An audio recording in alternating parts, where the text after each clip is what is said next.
Hello everybody, I'm Logan with Clearwater Systems. I'm one of the technicians here in Meadville.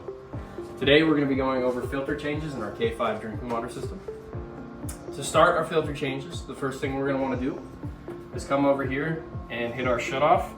On this particular setup, it is on the elbow of our softener. Once our system is shut off, we can go ahead and pull our cover, exposing the filters. Now, when changing filters, there is going to be water in here, even though we turned the water off to it. So what I like to do is get a bucket, put it right underneath this K5 system. I also like to start with our orange post filter. Taking this one out first is going to drain most of the water out of the system. So it is a half turn, and then we got to give it a little wiggle and it'll pop down through. And we can pull the orange filter down through this cutout in the bottom. And then we just continue to change our filters. I just like to move from right to left. So all of our filters are a half turn, pop out.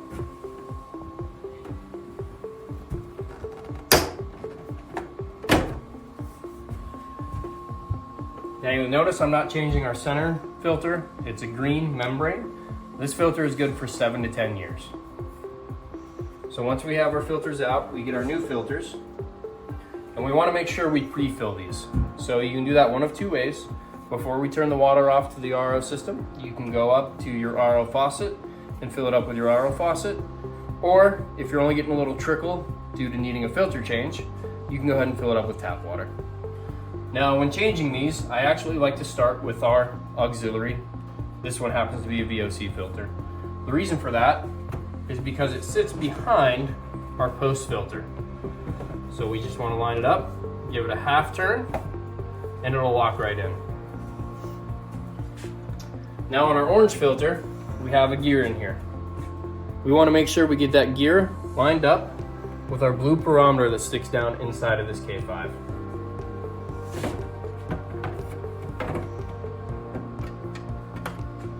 Once we get that lined up, give it a good half turn, and it locks in there. We do the same thing with our pre-filter. Just line it up, half turn.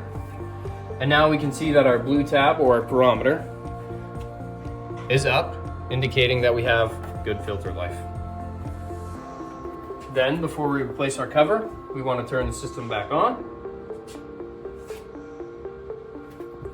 and check for leaks. No leaks, we can go ahead and replace our cover. That's how we change filters.